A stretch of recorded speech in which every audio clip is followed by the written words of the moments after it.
क्या बेनीवाल ने एक बार फिर एक नए आंदोलन की चिंगारी को हवा दे दी है? क्या बेनीवाल फिर से सरकार के खिलाफ मोर्चा खोलने की तैयारी में है?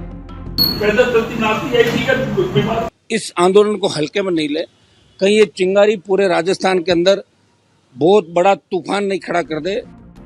जी हां, हम ऐसा इसीलिए कह रहे हैं क्योंकि हाल ही में नर्सिंग कर्मियों के विरोध में बेनीवाल दिखाई दिए हैं। दरअसल जयपुर के एसएमएस मेडिकल कॉलेज परिसर में शुक्रवार को संविदा नर्सिंग कर्मी अपनी मांगों को लेकर प्रदर्शन कर रहे थे। इसी दौरान आंदोलन में शामिल नर्सिंग कर्मचारी दीपक खरवाल की जान जाने से मामले ने तूल पकड़ लिया। इस घटना के बाद एसएमएस अस्पताल में माहौल तनावपूर्ण हो गया। बड़ी संख्या में नर्सिंग कर्मी इमरजेंसी के बाहर जमा हो गए और सरकार व प्रशासन के खिलाफ जमकर नारेबाजी करते हुए विरोध प्रदर्शन शुरू कर दिया। नर्सिंग कर्मी की मौत के बाद अब ये मामला राजनीतिक मुद्दा भी बन गया है। प्रदर्शनकारी कर्मचारी स्वास्थ्य विभाग और सरकार पर सवाल उठा रहे हैं। कुछ दिनों पहले ही बीकानेर में पीड़ित प्रसूताओं पर चिकित्सा मंत्री गजेंद्र सिंह खीसर के बयान ने राजस्थान सरकार की मुश्किलें बढ़ा दी थी। जरा सुनिए मंत्री जी ने क्या कहा था। आपने 100 लोगों की जिंदगी बचाई, मना नहीं कर रहा हूं। गंभीर हालत में आई थी, क्या बात कर रहे हो? आप कहां हैं? बताइए कैसी हालत में आई थी? तो पैदल चलती नाचती आई थी क्या? बीमार सर नाचते हुए आगे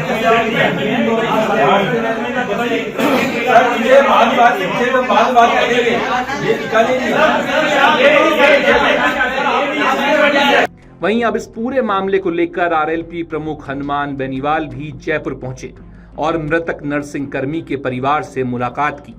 मुलाकात के बाद मीडिया से बातचीत में बेनीवाल ने सरकार पर हमला बोला और कहा कि अब इस आंदोलन की चिंगारी तूफान में बदलने वाली है।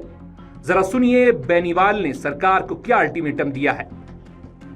देखिए, ये चिकित्सा मंत्री राजस्थान के अंदर जिस तरह की बयानबाजी कर रहे हैं और प्रसूताओं की कोटा के बाद जो बीकानेर के अंदर जिस तरह किडनी खराब हुई और वहाँ भी गजेंद्र सिंह खीसर का बयान कि नाचते हुई प्रसूताएं आई थी, इससे बच्चों में और रोष बढ़ गया। पूरे राजस्थान के अंदर संविदा कर्मी बच्चे आंदोलन पे, सरकार को इनकी मांग माननी चाहिए, इनको वापस बहाल करना चाहिए। और एकदम से अगर किसी का रोजगार छीन लेता है तो उसको ही लगता है भाई मेरे पे तो पार्ट टूट गया। इसलिए इस बच्चे ने जो ये आत्मघाती कदम उठाया और मैं राजस्थान की सरकार से मांग करता हूँ इस आंदोलन को हल्के में नहीं ले, कहीं ये चिंगारी पूरे राजस्थान के अंदर बहुत बड़ा तूफान नहीं खड़ा कर दे, आग बड़ी नहीं लग जाए। कि सरकार को समय पे रख के इस आनन फानन के अंदर जो पोस्टमार्टम की प्रक्रिया अपनाई जा रही है इसको रोकना चाहिए। पूरे परिजनों से बात करें, उनकी पत्नी से बात करें, परिवार से बात करने के बाद ही आगामी कदम उठाया जाए।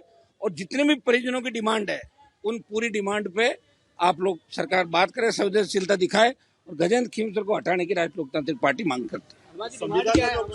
लाठीचार्ज भी हुआ। देखिए सुनो, अब क्या पुलिस पक्ष भी खड़ा, दूसरा पक्ष भी बात करो अधिकारियों से, क्या कि लाठीचार्ज की नौबत क्यों आई, 3-4 बच्चे इंजर्ड भी हुए, तो भी हम बात कर रहे हैं सारे के सारे। संविदा का जो सिस्टम है इसके बारे में आप देखिए, संविदा का सिस्टम मैं कह रहा हूँ, आप 4 लाख खाली पद है, पद भर रहे हो आप, पद आप भर रहे हो, तो क्यों ना आप संविदा कर्मियों को आप नियमित क्यों नहीं करो? पुरानी सरकारों के समय भी हुआ, तो संविदा कर्मियों को नियमित करना चाहिए। कोविड के समय इन लोगों ने बहुत जबरदस्त तरीके से मदद करी थी लोगों की, और अब इनको अपन निकाल दें, ये तो अन्याय एक तरीका। नौकरी 1 करोड़ का मुआवजा, परिजनों की जो भी डिमांड है। आपके राज्य की खबरें, आपके शहर की खबरें सबसे पहले जानने के लिए देखते रहें अमर उजाला। चैनल को सब्सक्राइब जरूर कर लें और पाएं हर अपडेट।